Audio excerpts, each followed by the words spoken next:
I want you to picture two apartments. Same city, same zip code, same month of October 2026. The first apartment is on the 4th floor of a beige brick building near the edge of town. The woman who lives there is 68 years old. Her name is Margaret.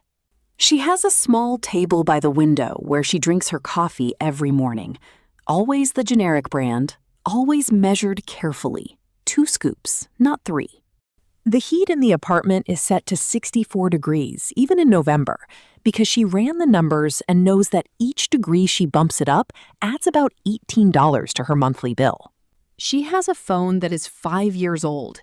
She doesn't replace it because there's no room for that in the budget. Her refrigerator is about 2/3 empty by the 28th of every month. She's not starving, but she is counting. She is always counting. Her monthly income is $1,547. That is her Social Security check. That is everything. The second apartment is on the 3rd floor of the same building. The man who lives there is 69 years old. His name is David. David has the heat at 70. He buys the coffee he actually likes. He still calls his daughter every Sunday and doesn't panic when she mentions flying out for a visit because he knows he can handle an unexpected $400 expense without it breaking him. His monthly income is a little over $4,200, but only $1,610 of that comes from Social Security. The rest is money he built quietly, slowly, over 30 years, in ways that felt small at the time. Same starting point, completely different landing. It is not that David was smarter than Margaret, or luckier, or that he earned more. It is that nobody ever sat Margaret down and told her the brutal, specific truth about what Social Security was actually designed to do. Nobody told her that the system was built as a floor, not a ceiling, and that building your retirement on a floor without walls is not a retirement strategy. It is a bet. And in 2026, that bet is losing for tens of millions of Americans. This is not a story about saving more money. It is a story about what happens when a system meets reality, and the gap between them falls on you. Let me start with a concept that will reframe how you think about Social Security for the rest of your life. The concept is this: Social Security was never designed to retire you. It was designed to not let you starve. When the program was created in 1935, the average American life expectancy was around 61 years. The eligibility age was 65. The math was never intended to fund 20 or 30 years of living. It was intended as a safety net for the relatively small number of people who outlived their working years. Fast forward to 2026. The average American who makes it to 65 can now expect to live into their mid to late 80s. The average monthly benefit in 2026 sits around $1,907 for retired workers. The median single retiree, relying entirely on Social Security, is trying to cover food, housing, healthcare, transportation, and basic dignity on roughly $22,000 to $23,000 a year. The federal poverty line for a single person in 2026 is approximately $15,650, but the MIT Living Wage Calculator consistently shows that a single adult needs between $35,000 and $55,000 a year, depending on location, just to cover basic needs without any financial cushion. That gap between what Social Security pays and what a dignified basic life actually costs is not a rounding error. It is the financial crisis of our generation. Social Security was designed for a workforce that looked nothing like today's workforce. It was built around the assumption of long, continuous, full-time employment in jobs that reported wages. It penalizes women who stepped out to raise children. It penalizes people who worked part-time. It penalizes the self-employed who underreported income early in their careers. The formula uses your 35 highest earning years, and if you have fewer than 35 years of recorded earnings, the system fills in the blanks with zeros.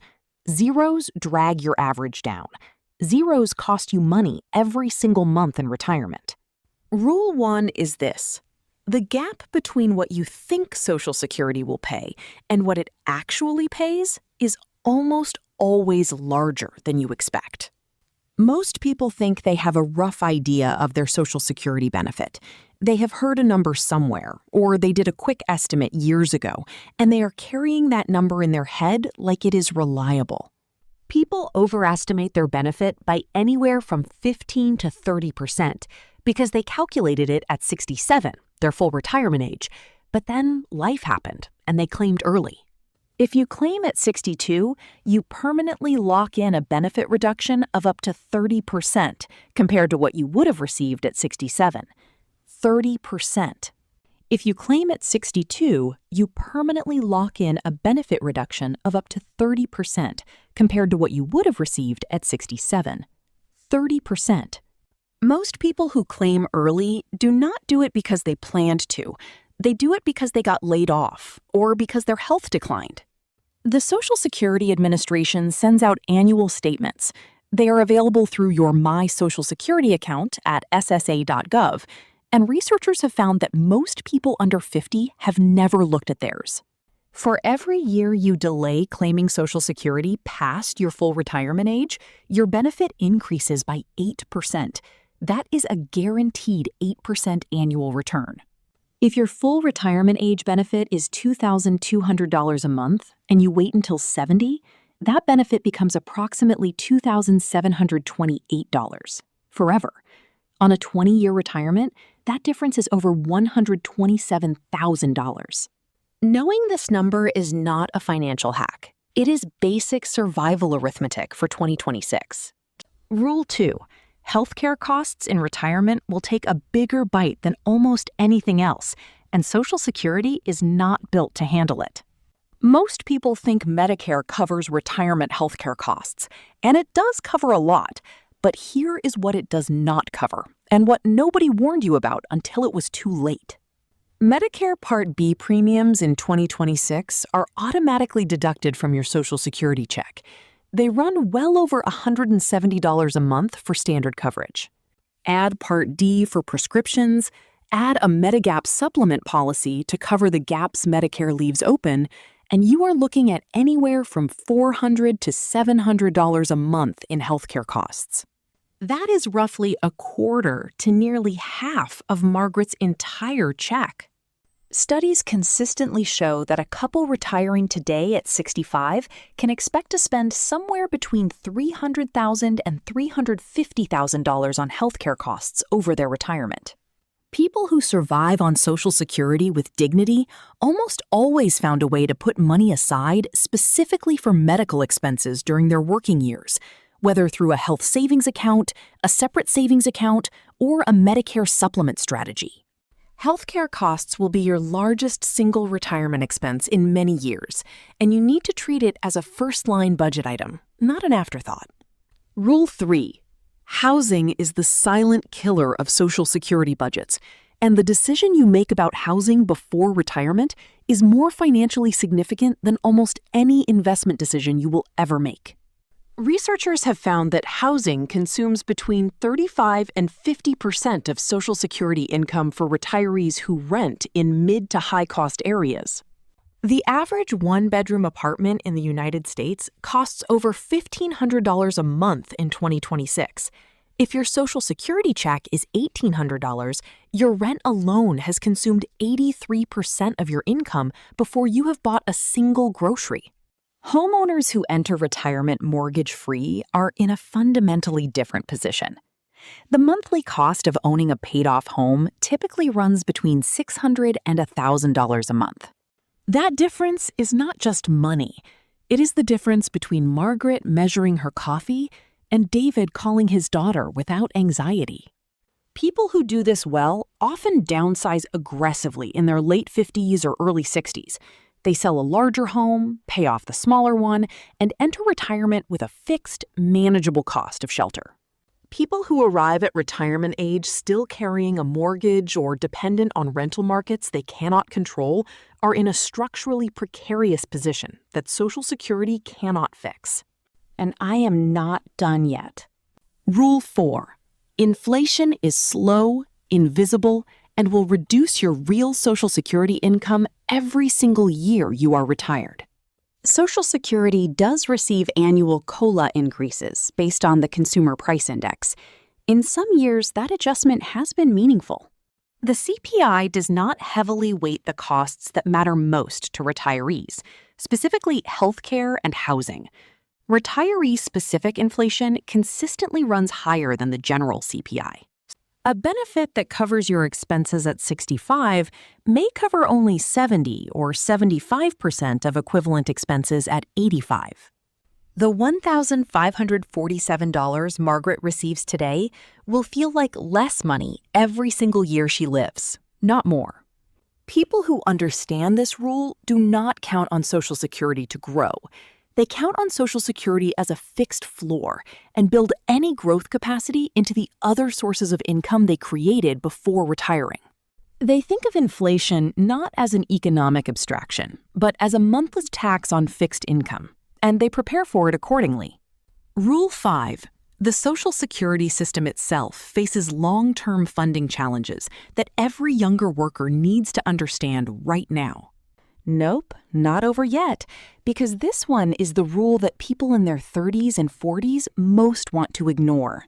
The Social Security trustees' most recent projections suggest that without legislative changes, the program's trust funds could be depleted within the next decade, which would force a reduction in benefits, potentially in the range of 20 to 23% across the board, unless Congress acts. The rule is not panic. The rule is calibration. Build your plan assuming Social Security pays you something between 75 and 100% of its current projection. People who do this are not pessimists. They are engineers. They are designing a system that works even under adverse conditions. Rule 6. The gender gap in Social Security benefits is real, significant, and the women most affected by it are also the women least likely to be warned about it. Women, on average, earn less than men over a lifetime, are more likely to take time out of the workforce for caregiving, and are more likely to work part-time. Research consistently shows that women receive Social Security benefits that average roughly 70 to 80% of what men receive. And women live longer. On average, women who reach 65 can expect to live about 2 to 3 years longer than men who reach 65. That means a smaller check stretched over more years with higher late-life healthcare costs. The spousal benefit and survivor benefit provisions of Social Security exist for a reason. If you are married, the higher earner delaying their claim to 70 is not just an individual optimization, it is a survivor protection strategy. Because if the higher earner dies first, the surviving spouse's monthly income steps up to the higher earner's benefit. That decision could determine the financial quality of someone's final years. Rule 7. The tax treatment of Social Security in retirement surprises almost everyone, and that surprise almost always costs money. Most people think Social Security income is not taxed. It was not for much of the program's history. But since 1983, up to 85% of your Social Security benefit can be subject to federal income tax. If you have retirement account distributions, part-time work income, or investment income alongside your Social Security, you may be paying federal taxes on a significant portion of your benefit. For someone receiving $2,000 a month in Social Security, this can mean $200 to $400 in taxes that was not in the plan. Over a 20-year retirement, that is $48,000 to $96,000 in unexpected tax liability. Flat 2D editorial illustration. Rule 7, top corner. Protagonist narrator, working age, mustard sweater, sitting across a small table from a tax professional figure. Neutral, navy suit, notepad. The table has a Social Security card, tax form, and retirement account statement spread out. Calendar on the wall. Years before retirement. Expression? Proactive, strategic. Before, not after, in small sage green below. Cream background, clean, flat editorial illustration. Rule 8. The single most powerful financial decision available to most working Americans right now is not a specific investment, but the consistent, automatic behavior of saving outside of Social Security throughout your career. Researchers who have studied lifetime wealth accumulation consistently find that the single strongest predictor of retirement security is not investment returns or income level. It is the consistency of saving behavior over time.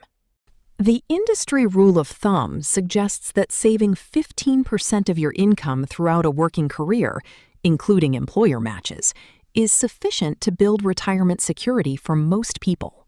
Someone who saves $300 a month starting at age 30 and earns an average annual return of 7% arrives at 65 with approximately $440,000. That sum, drawn down at a conservative 4% annual rate, produces $1,467 a month. Add that to an $1,800 Social Security benefit, and the total is $3,267 a month. That is the difference between David at 70 degrees and Margaret at 64. $300 a month. Not $1,000. Not $3,000. $300. A 45-year-old who starts saving $300 a month today arrives at 65 with approximately $164,000. Not $440,000, but not zero. Whatever year you are in right now is the best year to start, because every year you wait costs more than the year before it. This video is for educational purposes, not financial advice. Please speak with a qualified professional before making decisions about your specific retirement situation. Now, here is what you do with all of this. This week, go to ssa.gov and create or log in to your My Social Security account. Look at your projected benefit at 62, at your full retirement age, and at 70. Write those three numbers down. Then look at your earnings record and make sure there are no errors. Mistakes in earnings records are more common than most people realize. This single action takes about 25 minutes, and it is the foundation of everything else. This month, pull up your actual monthly expenses and sort them into 3 buckets. Expenses that will go away when you retire, expenses that will stay roughly the same, and expenses that will likely increase. Calculate a realistic retirement monthly budget using your actual numbers, not a generic estimate. Then compare that number to your projected Social Security benefit and be honest about the gap. The gap is not a reason for despair. It is a target. This quarter, identify one specific gap closing action and execute it. That might mean increasing your 401k contribution by 2%. It might mean opening a health savings account if you have a qualifying health plan. HSAs are one of the most tax-advantaged accounts in the entire tax code, and they carry over year to year with no expiration. It might mean having one honest conversation with a fee-only financial planner who charges by the hour rather than earning commissions on products they sell you. One action, done before the quarter ends. That is the framework. Now let me bring you back to where we started. Margaret and David. Same building, same starting point, same Social Security check. The difference started with one moment, probably in their early 40s, when David sat down with his own numbers and understood them clearly enough to feel the gap. He made a series of unremarkable, quiet decisions over the following 25 years. He increased his retirement contribution by 3% one year and never decreased it. Margaret's story is more complicated. Not everyone who finds themselves in Margaret's position made avoidable mistakes. Life happens. Caregiving happens. Job loss happens. The structural inequities in how Social Security was designed fall on real people, and those people are not statistics. They are people who worked hard and find themselves counting coffee scoops at 68. The gap between them is real. It is measurable. And for anyone reading this who still has years or even decades before retirement, that gap is not yet fixed. It is not yet written. The cycle that leads to counting coffee scoops looks like this. You assume the system will take care of you. so you do not look at the numbers, so you do not see the gap, so you do not make the small decisions that close it. The cycle that leads to calling your daughter on Sunday without anxiety looks like this. You look at the numbers, you feel the gap, you make one uncomfortable decision, and then another. The choice is not between being rich and being poor. The choice is simply whether you want to understand the system well enough to work within it, or let the system work on you. Social Security was built as a floor. It is a good floor. It matters. It provides dignity to millions of people, and it should be protected. But floors are where you stand, not where you live. Build walls. Build a roof. Do it imperfectly and slowly if you have to. But build. Because the version of you at 68 is already somewhere in the future, sitting at a table with a cup of coffee, and the only question still open is whether you measured those scoops or not.